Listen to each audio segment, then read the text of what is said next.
reform and opening up policy, started by Deng Xiaoping. Okay. Now we're going to talk about obstacles facing China's international trade and also some controversies topic on Chinese economy. Okay. We're going to have a very quick view of the overview of China. So you see, this is a map. Half in English and half in Chinese to be politically correct. Okay. So we can only use the Chinese map. You know that we have a lot of border issue with foreign countries, right? So from this map, you know that this is published by the Chinese government.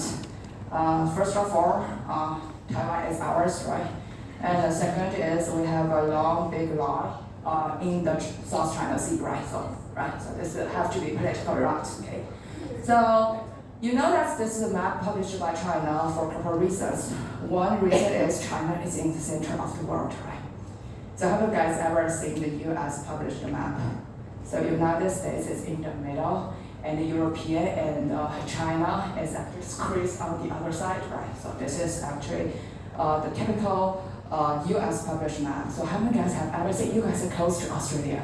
So how many guys have ever seen that map published by Australia government?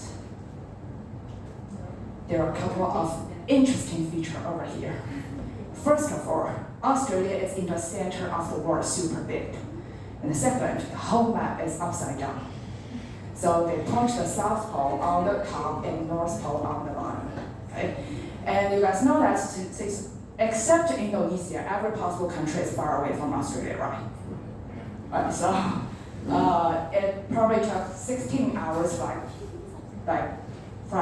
time from Shanghai to any city in Australia. Also 16 hours flight distance, any city from the United States to Australia. So it's far away from everywhere except Indonesia, okay? So this is actually, that makes the map very weird, okay? Okay, this is the first thing. And the second is China is in this fancy pink color.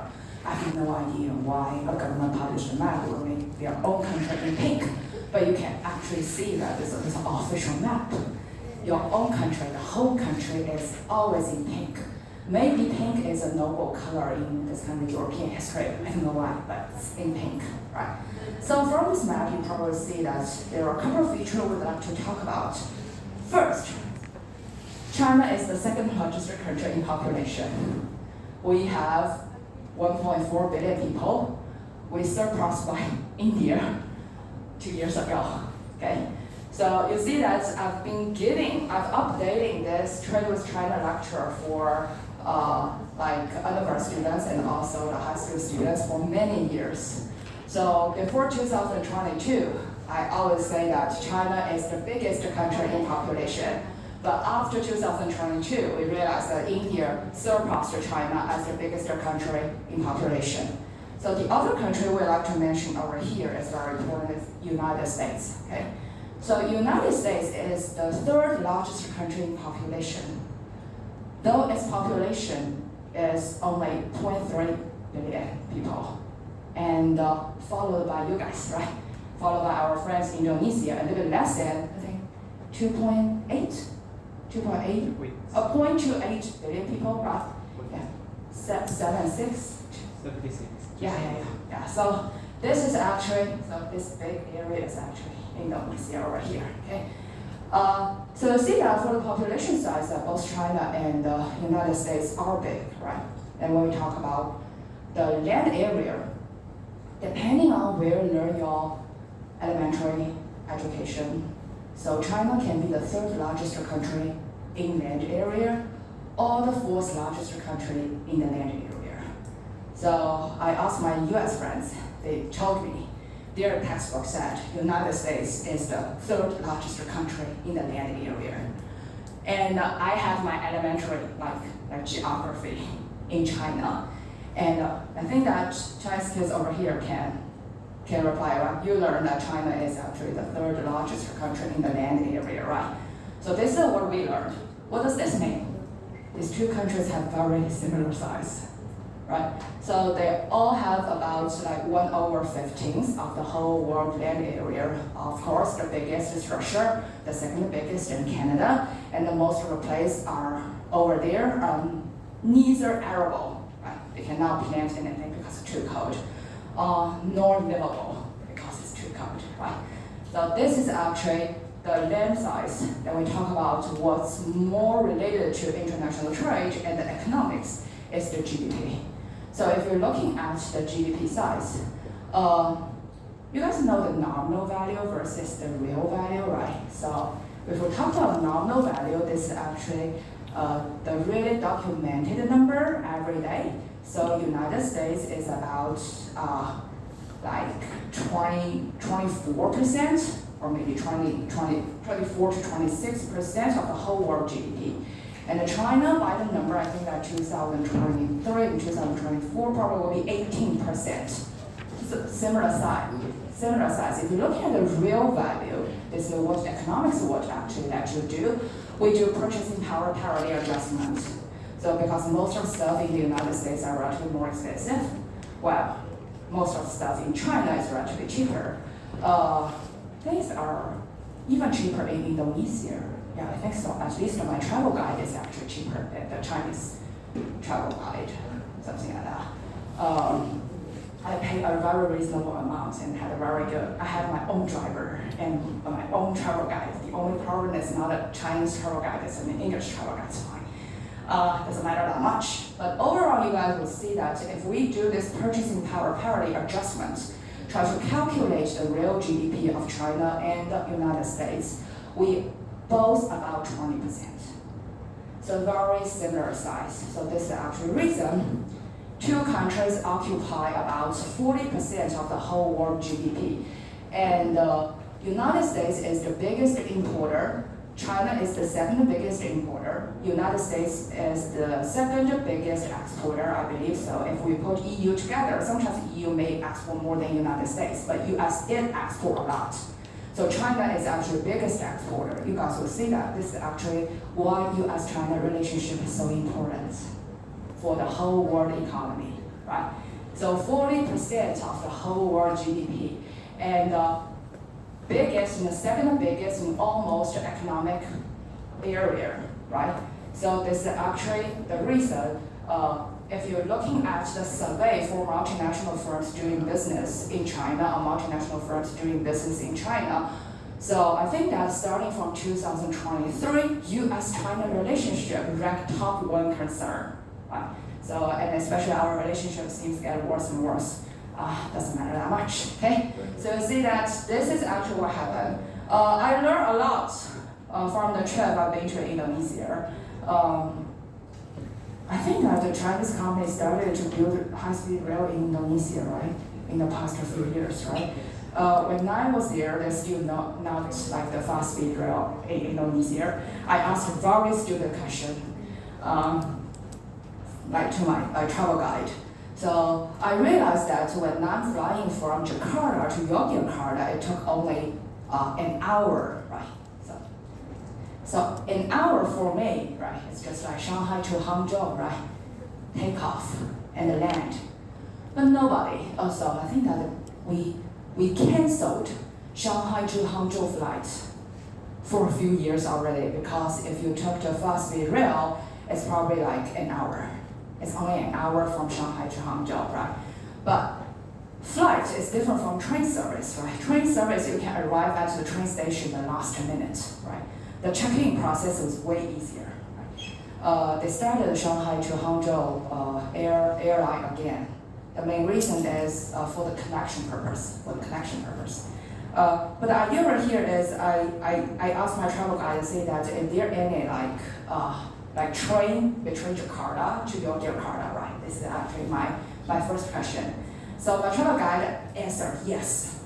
So, and I asked the second question, which is very important to me at that time, saying, is it fast? My travel guide told me yes. Right?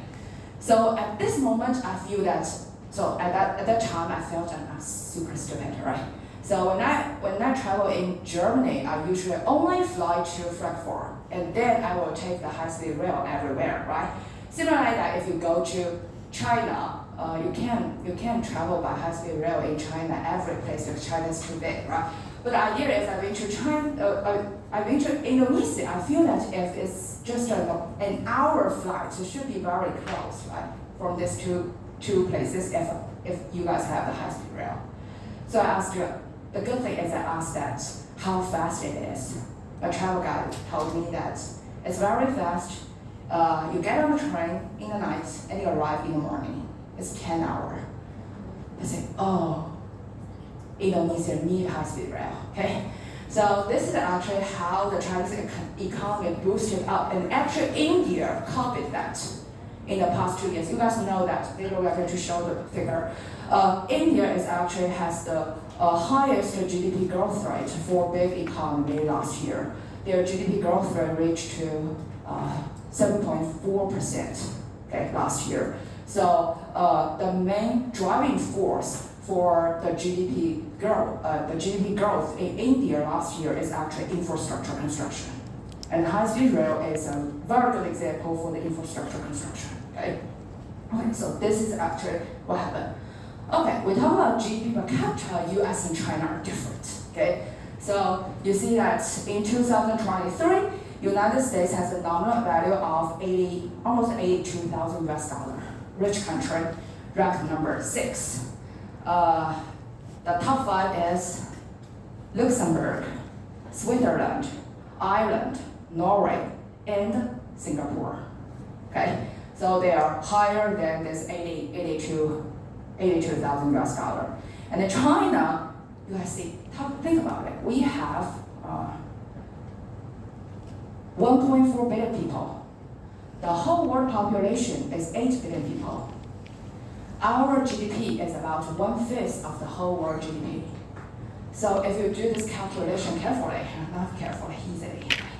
So China is exactly on this average level, average world level. We have about 1/5 of the world population as well as 1/5 of the GDP.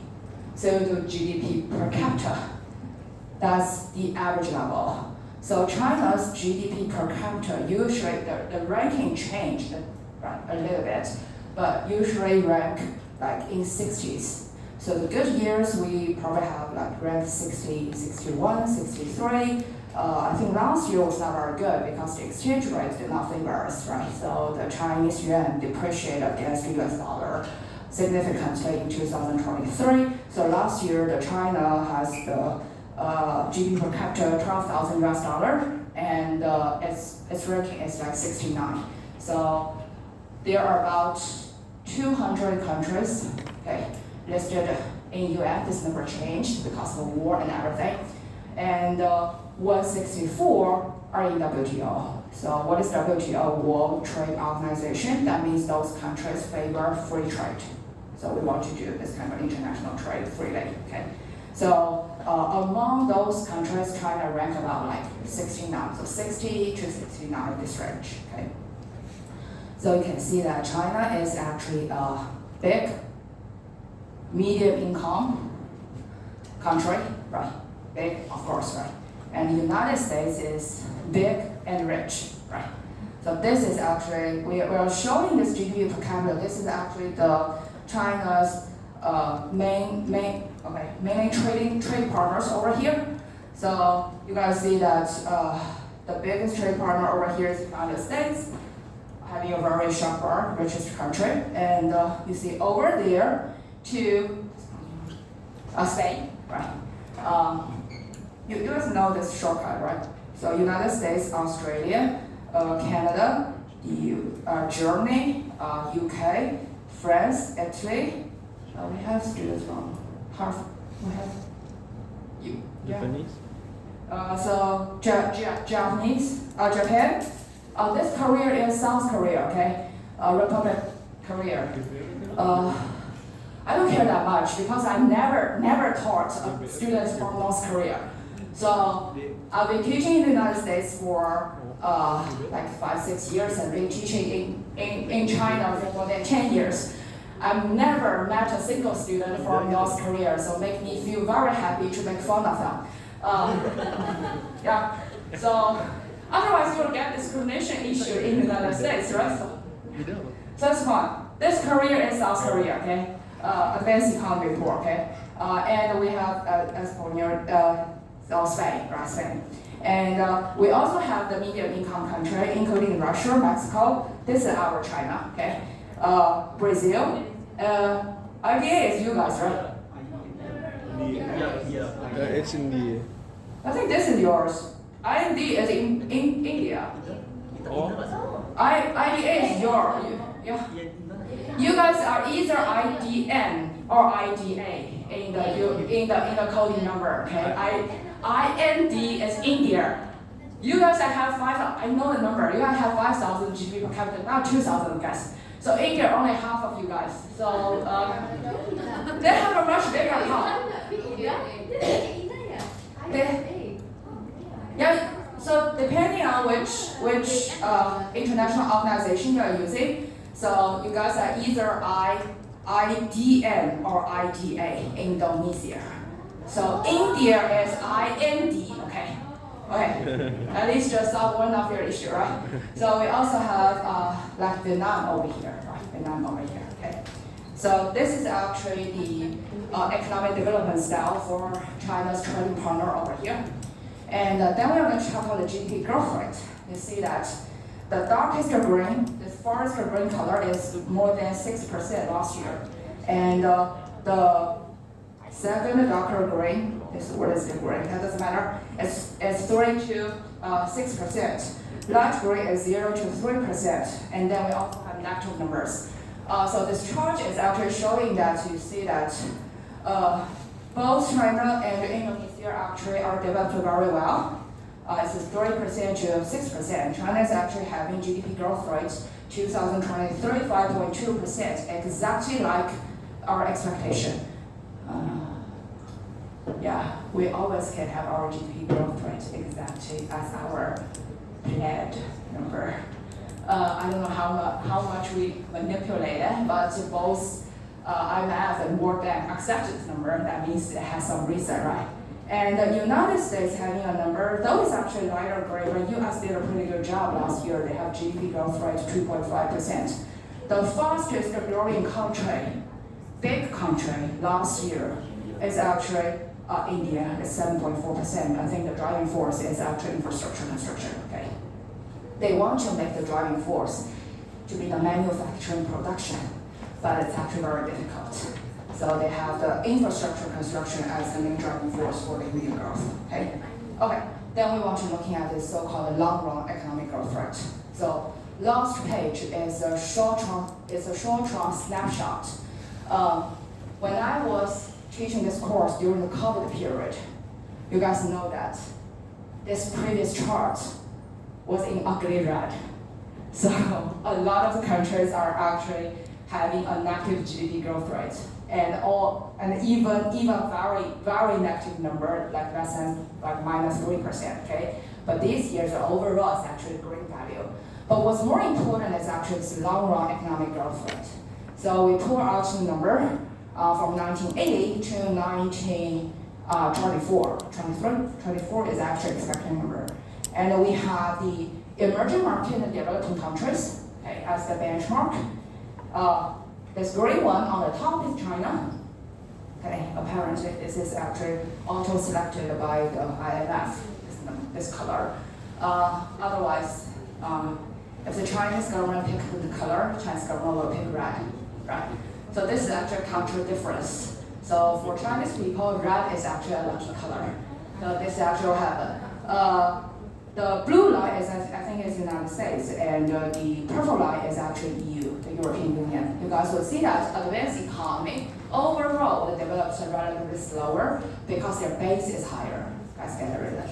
So what is meaningful is actually compare China versus the other emerging markets in developing country, and China apparently did a much better job over the time. Okay, the starting time is actually after the reform the opening up policy in 1978, and then we have a dip. 我们这个课不录的对吧？我们这个课程是不录像的对吧？啊，不是。I'm not talking about something. 要危险。哦，是那一年是吗？ Yeah. For this dip, it's actually 1989. So if you get to the YouTube, you can actually search Tiananmen Square event on the YouTube, okay?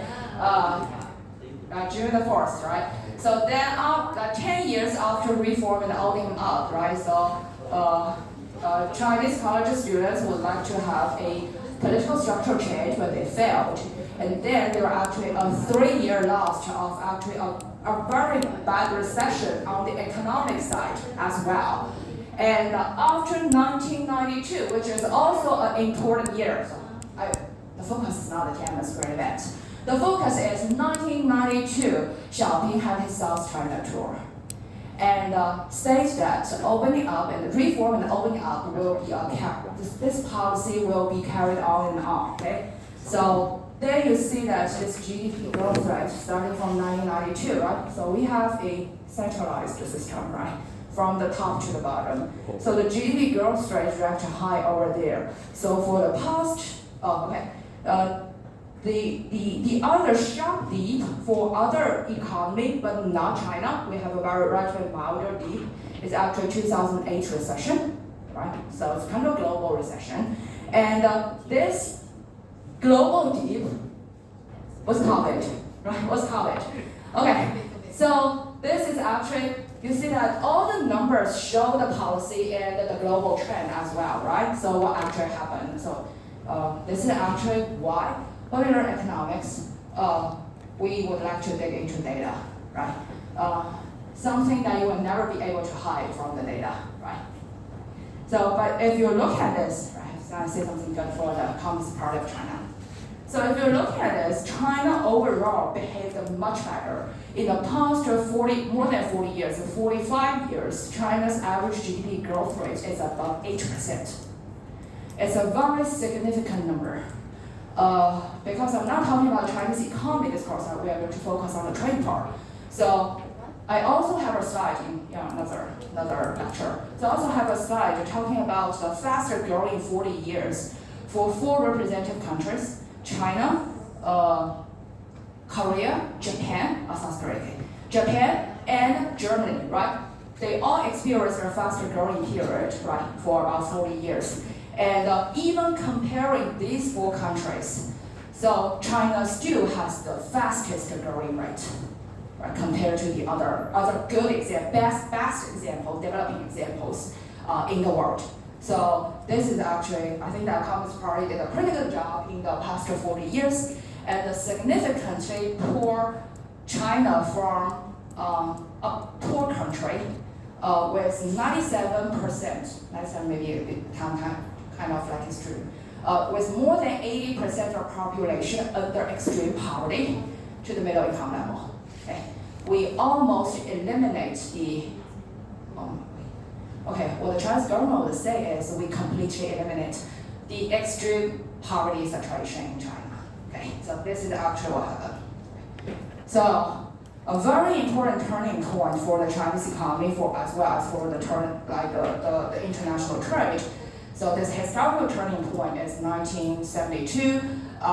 Nixon visited China, okay, in Beijing, and you guys know that we have this ping pong diplomacy in 1971. So after this kind of ping pong international game in Japan, we invited the U.S. team to China. Okay, this is before the 1972 Nixon visited China. After 1972, Nixon visited China. So China and the U.S. have this kind of cultural exchange. So it's not a formal relationship between U.S. and China at a political level, but we have a lot of cultural exchange, including Philadelphia Orchestra actually visited China, blah, blah, blah. And 7 years later, so in 1979, U.S. and China set up a formal relationship, okay, politically.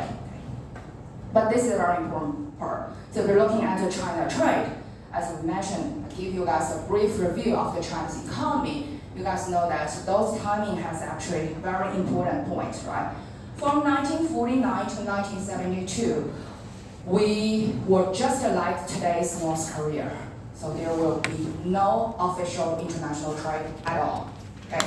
So it's a so if you're looking at the trade model later on, I don't know how many guys will pick economics as a major, but if you're looking at the international trade model, this period is a very good example. It's something we call the closed economy.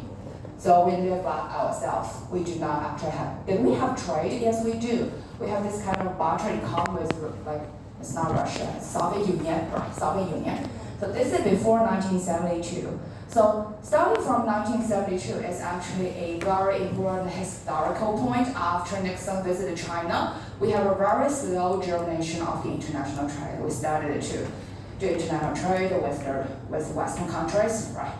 And we have a steady growth. You guys, this is a very important year after reform and opening up policy starting from 1978. At almost the same time, China and the US set up this formal relationship. And we have a very steady growth from 1979 to 1989. We have a 3-year disappear. This should be 1992. I cannot put this 3-year disappear. So we have a 3-year disappear from 1989 to 1991, and from 1992, like Xiaoping had his South China tour. He actually visited, I think that the first city is Wuchang, which is Wuhan. Are you guys going to Wuhan this time? So Wuhan, the Chinese kids, have you guys been to Wuhan? It's a very, very nice city to visit along the Yangtze River. So it's called the South China Tour. That means all the cities he visited is actually on the south part of the China, south of the Yangtze River. So the first stop is actually Wuchang, and followed by Shenzhen, Zhuhai. The last stop is Shanghai. Sorry, what did accelerate the growth in 1990 until 2000? It's accelerating starting from 1992 to 2001. What caused the growth? The Xiaoping South China Tour. You guys know Deng Xiaoping, right? So, yeah. There's actually a very good book. It's actually written by an American author, not Chinese author. It's called The Bibliography of Deng Xiaoping. I strongly recommend everybody to read, but it's too long for me to read. The main reason is that I'm not reading the book because I'm living the period when Deng Xiaoping is in charge of China, so I know all the policy change overall, right? So he is actually a brilliant and famous short guy. Short. And live a pretty long life. Very smart. So I would strongly recommend.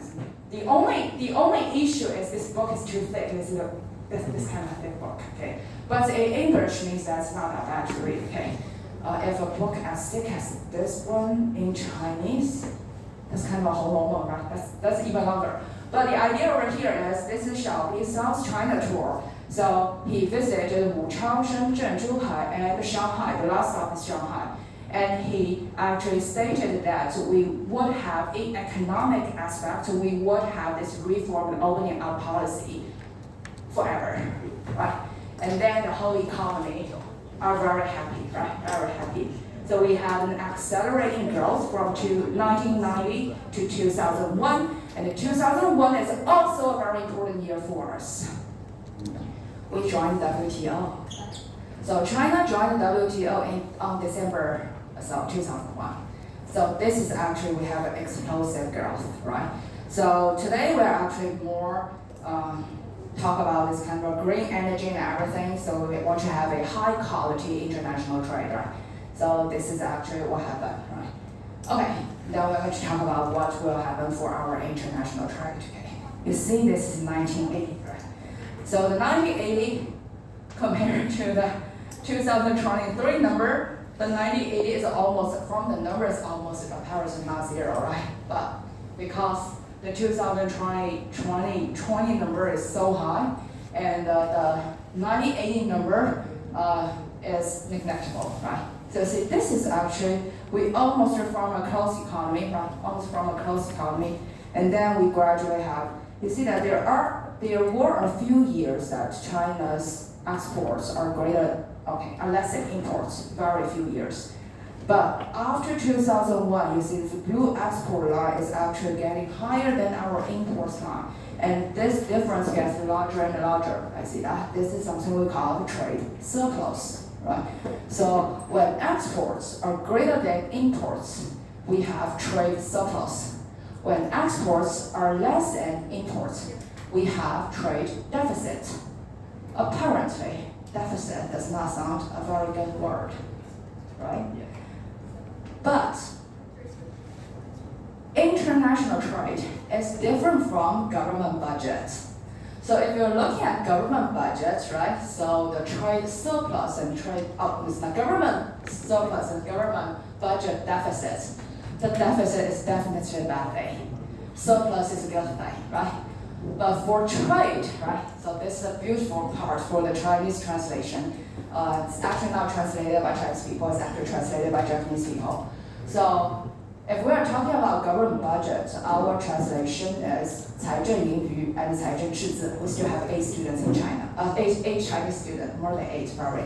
You see that the translation would be 盈余 and 赤字. It has a very clear, like good or bad feeling if you know Chinese. But if you do trade translation, surplus is called 顺差. Yeah, deficit is called 逆差. So if you see that, it's both 差, right? So for international trade, there's only one optimal scenario would be trade balance. Surplus means that you are lending money to the rest of the world. Deficit means that you are borrowing money from the rest of the world. If it's a long run trend, neither is good. Okay? You don't want to work hard and make other people getting richer and richer and spending your money and never ask for back, right?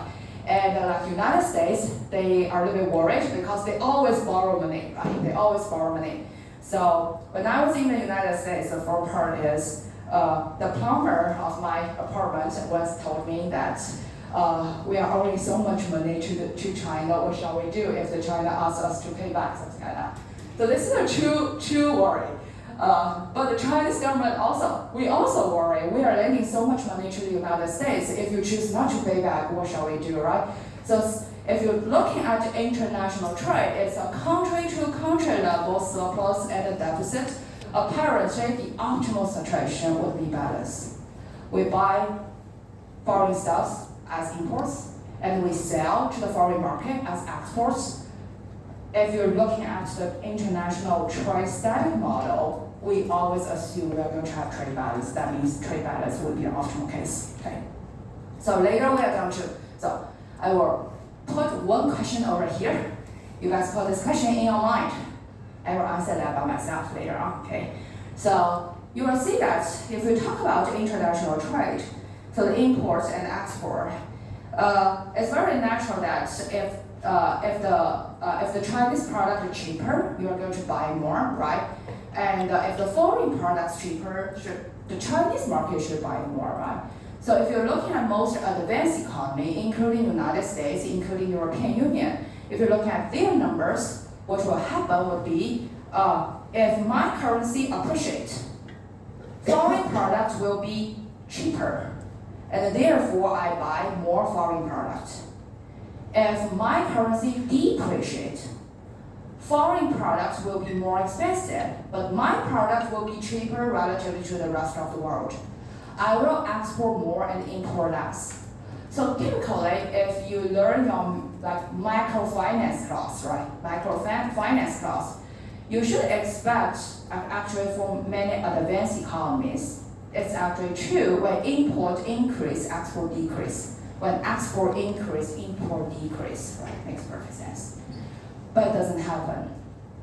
It doesn't happen in China. You see that when our export decrease, our import decrease as well. When our export increase, our import also increase. It's not only not true for China, it's not true for Vietnam, it's not true for Indonesia either.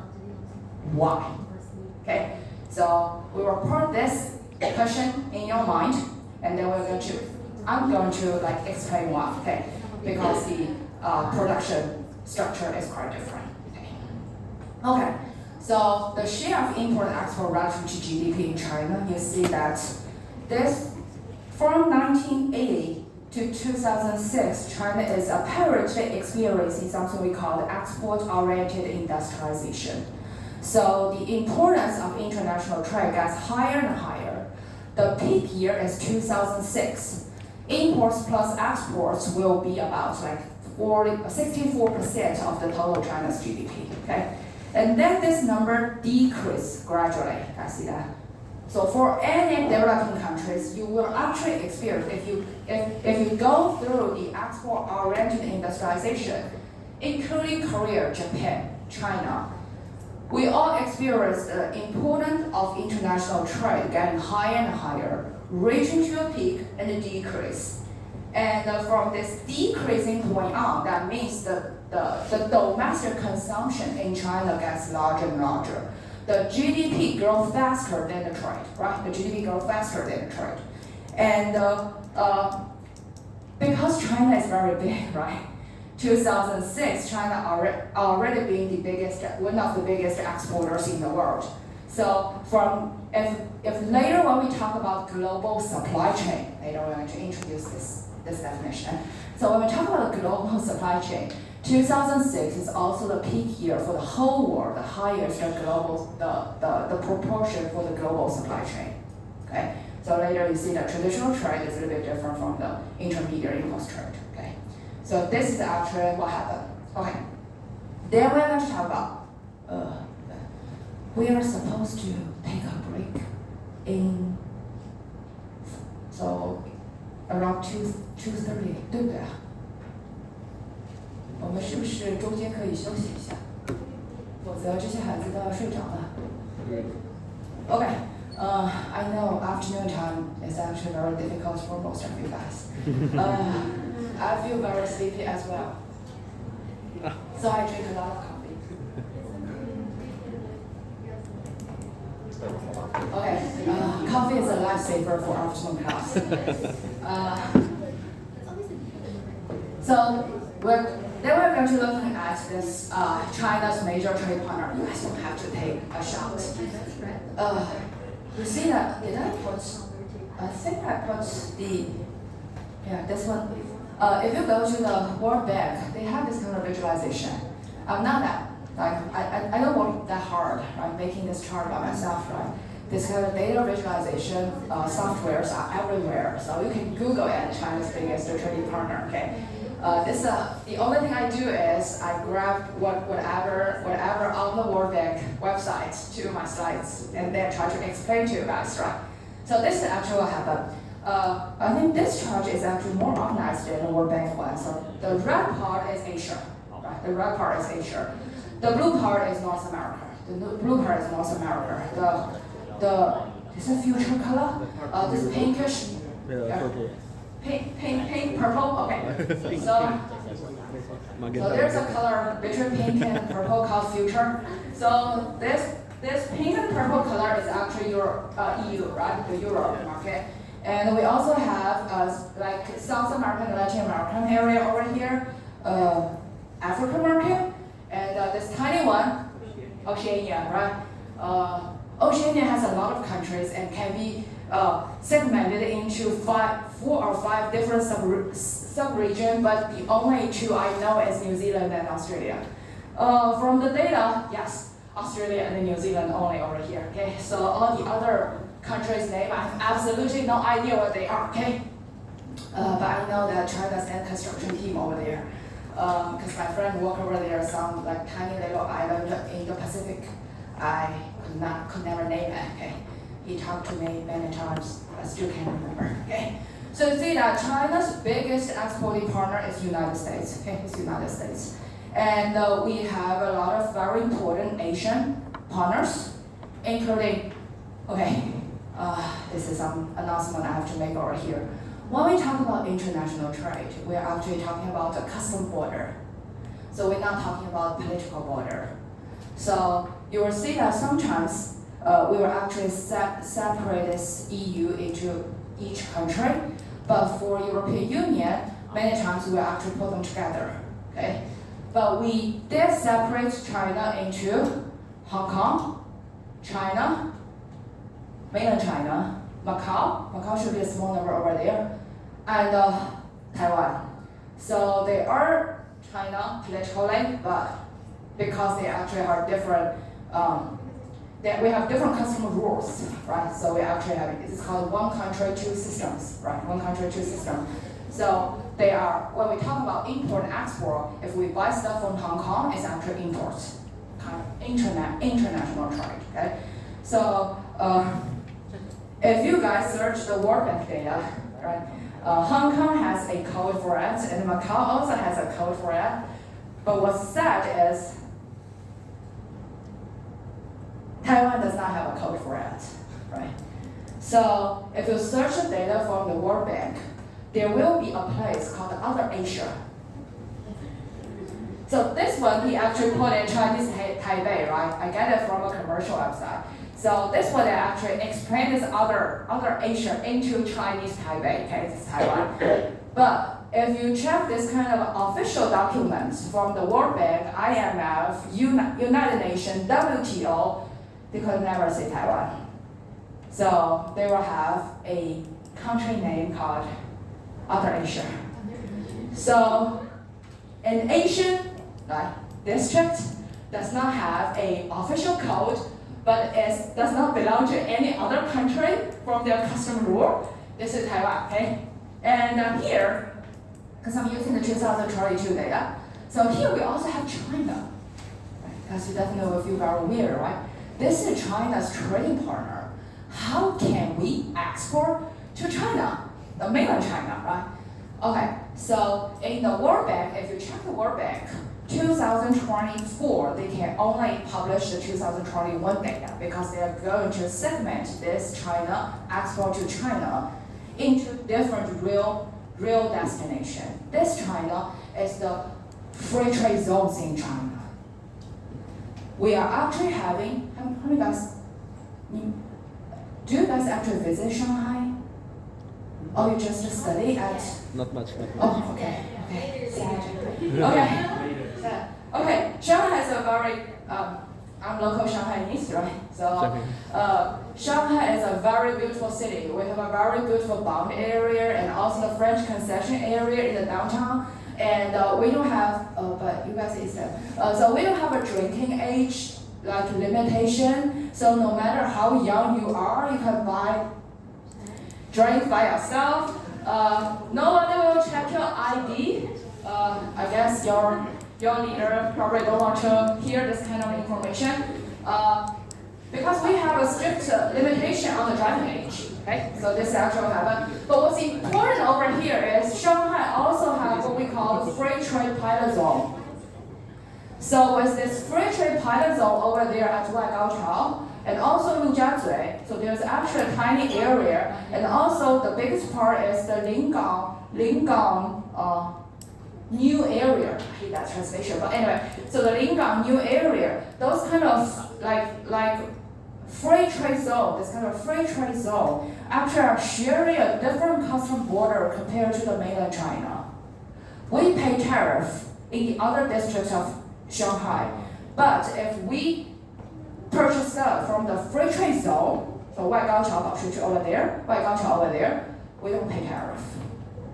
So now we're actually having 22 different free trade zones all over China. So you see that this number is actually getting bigger and bigger. But World Bank, whenever they publish data, they probably will publish data like 3-year lag. So in World Bank, you can only check China's major trade partner in 2021 because they have to segment this China import from China, like into the export to China into different destinations, right? We have this kind of like the duty-free warehouse located in all those free trade zones. So you see that there are many China over here, Hong Kong, Taiwan, China as the exporting partner. I see that, okay? So this is actually when you read data. And what's important over here is, I don't have a whiteboard, doesn't matter. You guys are high school students. So how do you guys know the gravity equation? It's the gravity model in physics, yes, in physics. So that means that so any particle in this world have a gravity force, right? It actually was proposed by Newton. Seriously, I'm talking about physics. So it's proposed by Newton and proved to be true by Cavendish 100 years later, right? So this gravity equation can also be applied to the bilateral international trade flow very easily as well. If you guys remember the gravity equation, what does this mean? So any particle has a gravity force, right? My coffee. doesn't matter. Please let me be lazy. So we just want to put at least the effort as possible. Right? So I have a cup of coffee, and this guy has a Kangshifu water. So this two particle has a force between that we cannot observe. Okay, so it's invisible force, right? So it's positively related to their mass, how heavy they are, and negatively related to the radius, right? How far away from they are, right? So it's actually, I think that's